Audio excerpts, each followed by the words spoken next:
Hello বন্ধুরা, তো কালকে আমি আম কেটে রেখেছিলাম যে আচার তৈরি করব। তো চলো আচারটা তৈরি করার জন্য উপকরণগুলো আমি শেয়ার করি তোমাদের সাথে। তো টক মিষ্টি ঝাল আচার তৈরি করব আমি।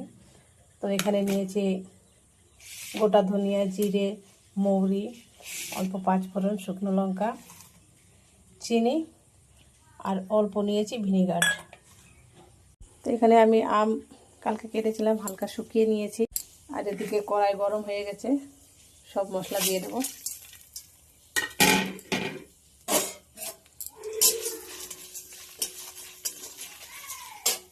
তো এগুলো সব ভাজা হয়ে গেছে, এখন আমি নামিয়ে নেব। তো এদিকে তেলটা গরম হয়ে গেছে, আমি দিয়ে দেবো পাঁচফোড়ন, সাথে দিয়ে দেবো শুকনো লঙ্কা ফোড়ন। পাঁচফোড়ন আর লঙ্কাটা লাল লাল হয়ে গেছে, এখন আমি দিয়ে দেবো কেটে রাখা শুকনো আম। বেশি শুকাতে হয় না।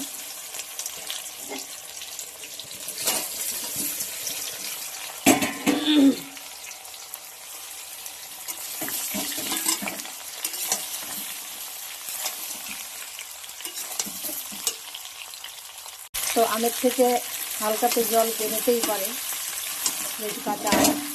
যত সময় না জল ছাড়া বন্ধ করবে অত সময় আমি হালকা এভাবেই নাড়াচাড়া দিতে থাকবো, যত সময় না লাল লাল হবে। আমি মিষ্টি আচারের যে মশলাগুলো আমি এখন মিক্সারে মিক্স করে নিয়ে আসবো। দেখুন এখনও কিচ্ছুই দিইনি, তো কত সুন্দর কালারটা এসছে মিষ্টি আচারের।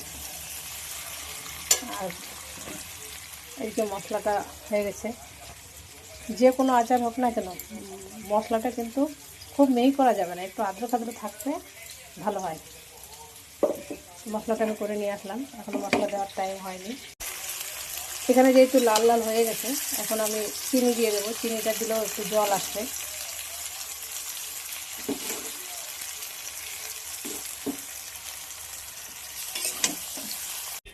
একে তো গরম প্রচুর প্রচুর গরম, আর এদিকে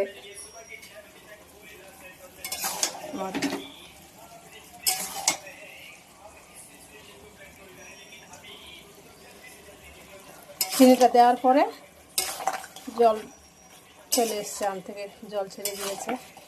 এখন দিয়ে দেবো আমি অল্প একটু ভিনিগার, যেহেতু ভিনিগারটা দিলে আচার ভালো থাকে। এটা যে কোনো আচারেই দেওয়া যায়, টক মিষ্টি বলে কোনো ব্যাপার নেই। বেশি না, অল্প একটু দিতে হবে। এখন ভালো করে কষিয়ে নেবো, আর একটু জলটা কমলে তারপরে এই মেডিসিনগুলো দিয়ে আমি নামিয়ে নেবো। নামিয়ে নিলে আমার হয়ে যাবে মিষ্টি আচার। কত সুন্দর কালারটা এসছে বন্ধুরা। আমি কিন্তু খুব একটা আচার টাচার ভালো খাই না।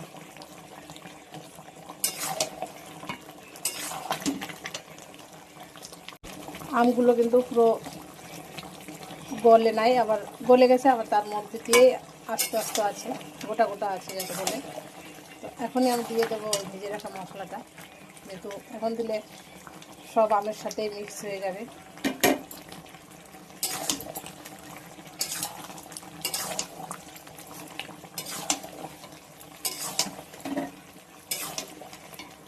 তো আমার মিষ্টি আচার তৈরি করা কমপ্লিট। চলো তোমাদের সাথে শেয়ার করি যে কেমন হলো। প্রচুর গরম, কিন্তু আমাদের এখানে আজকে বৃষ্টি টিষ্টি নেই। চলো